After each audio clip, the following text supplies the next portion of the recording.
What's happening, party people? It's Pete with Backdraft Bikes, and today, very anticipated review, the LiveWire Del Mar. Let's rock. Yeah, boy, what are we doing? Look at this bike. Something we've never reviewed before on this channel is an electric bike. This is the Harley Davidson Del Mar edition, LiveWire. Now, I'm saying Harley Davidson, right? Harley Davidson. It's not technically a Harley Davidson. They own 90% of the market share on the bike, but it has so many things going to it for the styling back from where they first started. Of course, this bike is really aimed towards the urban warrior, and if you see all the channel advertisements that they've been doing, it always shows this bike riding in a city. This bike starts at $15,500, so it's actually quite affordable as far as what you're getting. You get 75 minutes on a level 2 charger to go from 20 to 80%, which gives you a maximum range of about 110 miles. Real world conditions are saying it's about 70. You're getting the weight on this a little bit less than the one. This is at 431 pounds. The torque is, it's right there with the other one, only a little bit less, but we're talking 703 foot-pounds of torque, or 954 newton meters. That is redonkulous when you think about it. I mean, it's just insane to think that you can have that much power on a bike. Really simple gauge. It's got a single round display, so the other one's got that like more of a rectangular TFT. You can see everything on this though is just styled right after the new line of Harley Davidsons, the Pan Americas, the Nightsters. I mean, it's got all the same controls, and this bike itself looks very similar. It's easy to navigate through the panels with the multifunction display. There's also different ride modes. You've got rain, eco, sport. Just a really nice setup on this bike as far as the familiarity goes. It is a smaller bike, okay? It's not huge, but it definitely doesn't look cramped. So I really can't wait to try this bike out and really report on it. Now, one thing that's different about this bike, you got your single-sided Brembo on the front instead of the dual, and it is obviously belt driven, but you've also got these really cool looking FTR style tires. I mean, flat tracking throwback on them. So it is neat, and you can also see Harley's influence as well. They've got the logos. So to say it is not a Harley is really not a true statement, because it is just, I mean, everything on this bike says Harley Davidson. But 10% of the market share is owned by somebody else, so it's not technically fully a Harley.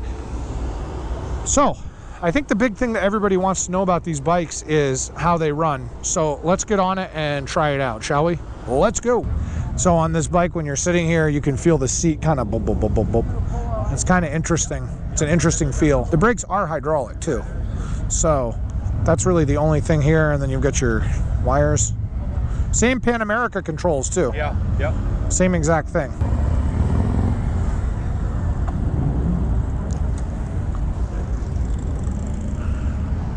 Okay, so this bike's got a much more Street Fighter feel to it. That's where the flat track. Yeah, I like it. Really reminiscent of a flat track racer. And the pegs, you're down lower, and you can tuck your knees in better. This bike is so much better than the first one I rode, as far as seating position goes. Now, I believe the range on this one is a little less than the LiveWire 1.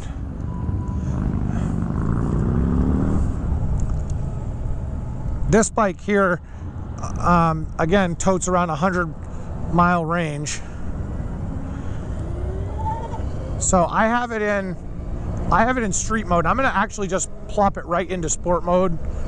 They want you in rain mode, so you get used to it. I'm good with that. Let's put the visor down.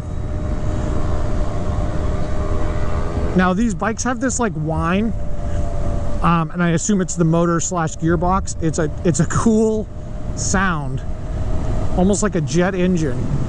And there's no shifting.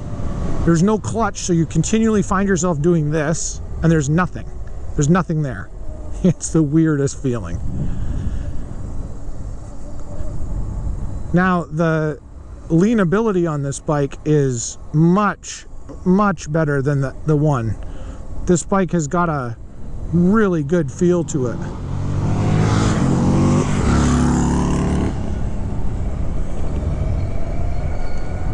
Really good feel. Here we go. You ready? What the?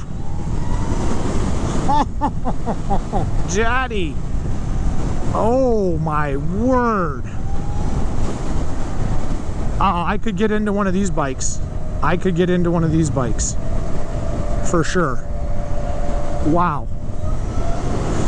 This bike has such a visceral feel to the connection to the motor versus the other bike.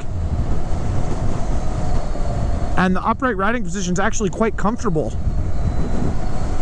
Oh my word. Wow. Wow, wow, wow.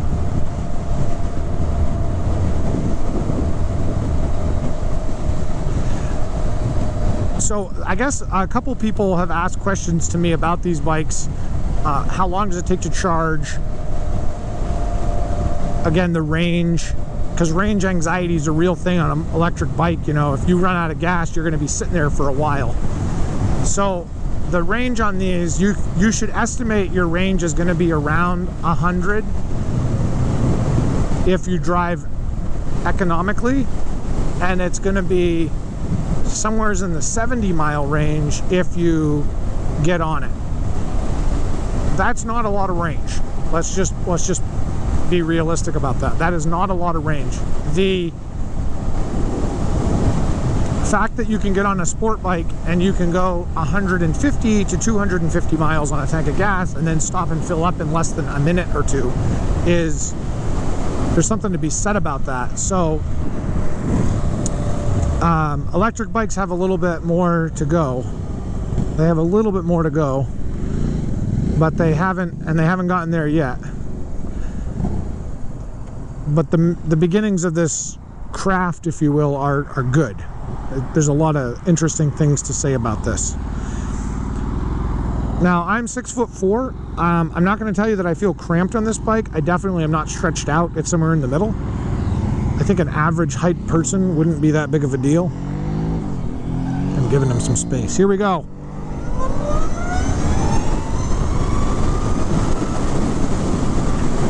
It's pretty fast. It's pretty fast. So your 0 to 60 time is just over 3 seconds. I mean, that's nothing to slouch about. And the weird thing about this bike, and I use the term weird, is that it has no noise.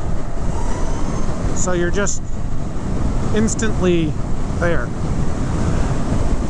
I don't want to compare this bike apples to apples to another motorcycle that I own because it's just a totally different bike, but I will tell you the biggest noticeable thing about this bike, it has a tremendous amount of torque. And when I say tremendous amount of torque, it has a redonkulous amount of torque. It's upwards of 700 foot-pounds of torque. So that is easily, I don't know how many percent more than a regular bike, but I mean, my GS Adventure has what, 100 somewhere, maybe a little less than 100 foot-pounds of torque. This bike's got 700, so that's just insane.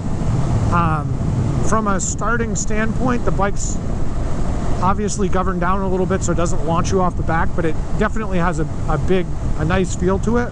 Where it's really noticeable is when you're cruising like this and you just crank on it. The bike wants to rip.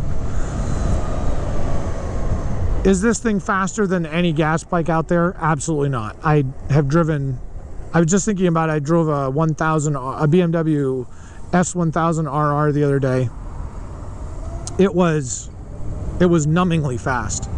But this bike's power is so different because when you get on it, there's no shifting, there's no pause. It just keeps going and going. See what I mean? It's just launch. Ground control to Major Tom. It's a very, very different feeling.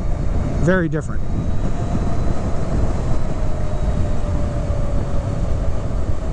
So how would you deal with the range situation on a bike like this? Okay, and again, that's a serious concern to anybody that's going to take one of these bikes out for a spin somewhere where they're going to go and they're going to be, you know, going on any sort of trip. I don't know, because, and I forget what they call the chargers on this, but it's the same one that's on my wife's Prime, RAV4 Prime, that plugs in. It takes 8 hours to charge overnight. The engineer told me this bike takes about the same for 100-ish miles of range. That's a long time to wait. So if you were going on a trip with this bike, I mean, you'd have to max out your range and then stop for the night, essentially. The ones have a level 3 charger, so they'll charge much faster. I think like 45 minutes you can get the battery charged, but the engineer told me that it's actually not the greatest to do that to that bike because it hurts the battery life, which I thought was an interesting statement. How's the ride quality on this bike? Does anybody care? I don't know. It's pretty stiff. This bike to me feels like I'm riding more like the Harley Sportster S. Okay, that's a good comparison. It's got a very stiff. This is a street fighter. The suspension's pretty stiff. Ow! See, just felt my tailbone go up a few vertebrae. But it's not. I don't think it's really designed for comfort and cruising. This is a street fighter. This is designed to go on the pavement in the city. If you look at any of the ads that Harley's put out with this bike, everything's in the city, and that's where this bike will shine. I'm doing a 9-mile loop with this bike right now. The range I started with was, I think, 57, and I have it in sport mode and just kind of, you know, blipping the throttle a lot. I'm already down to 46 miles. So the range is subjective to your driving, obviously. So you're going to lose range if you want to twist the throttle.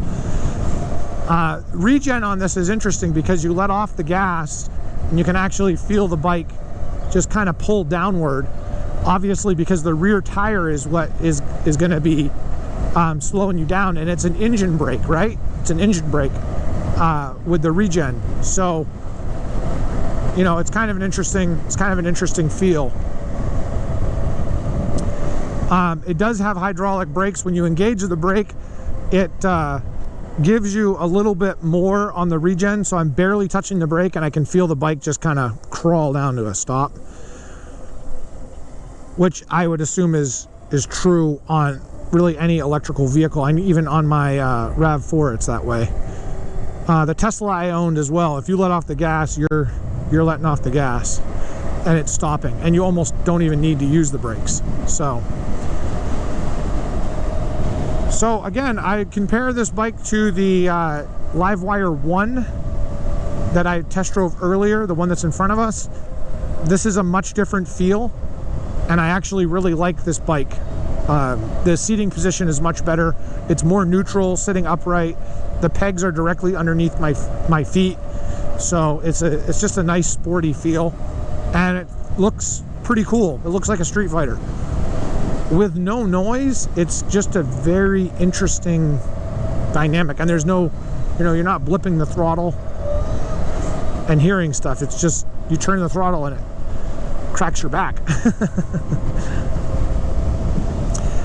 Now the bike itself, there's always the other downside to an electrical situation like this bike has. What do you do if it breaks down?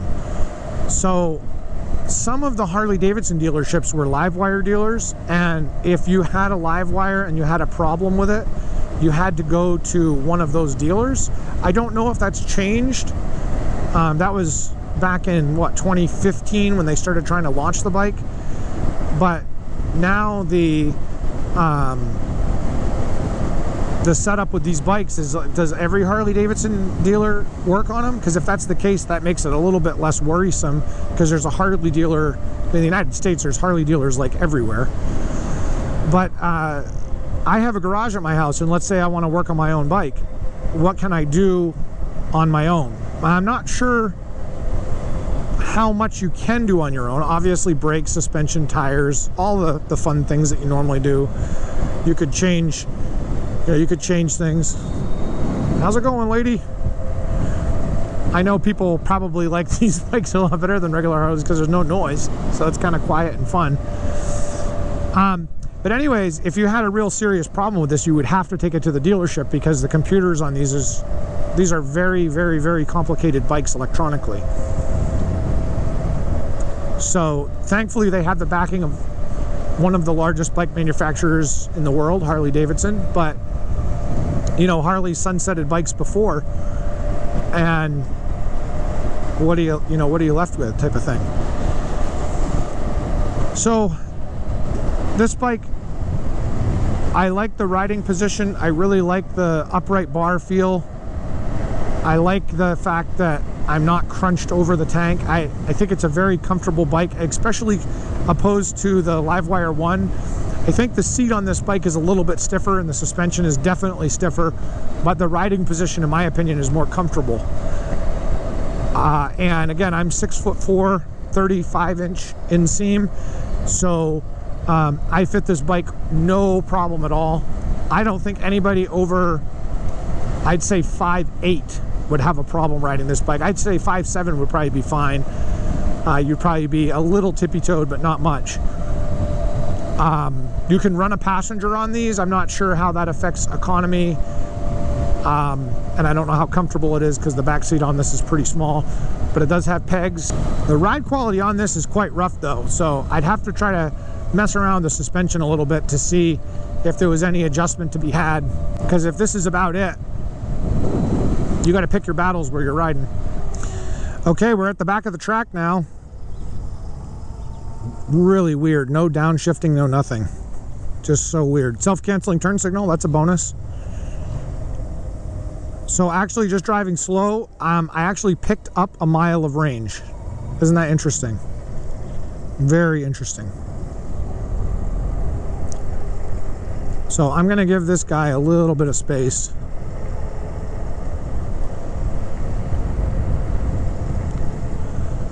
We'll get down here, there's a corner, and then there's a straight stretch, and I'm just going to give it to her. Or as we like to say in Maine, give us some. It's the initial launch that this bike has that's crazy. It runs out of horsepower kind of quick. I think it's got about 100, rated for like around 100 horsepower, but we're talking 100 pounds lighter than the one. So it's in the 400 range. So it's a pretty light bike as well. It's pretty nimble. All right, here, let's slow down just a little bit. Do. There we go. You ready? 3, 2, 1.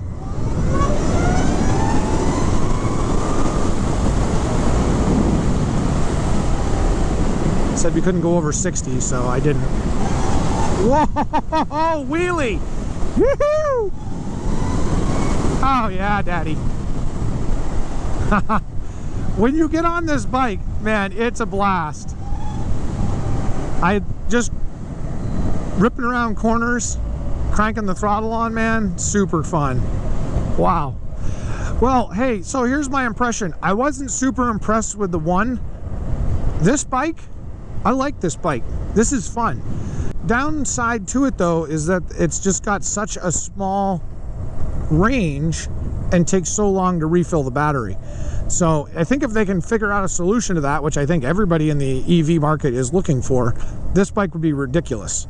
The other thing to think about though is if you're doing a commute to work and whatever, and it's not that big of a deal to you, and maybe even you have a charger at work, then perfect. Rock and roll. Well, we appreciate you taking the time on our channel to watch the video. Let me know your thoughts on the bike. Of course, if you own one, I'd be curious to your deal, but the LiveWire Del Mar, what a cool bike. What a cool bike. Until next time, everybody, please ride safe.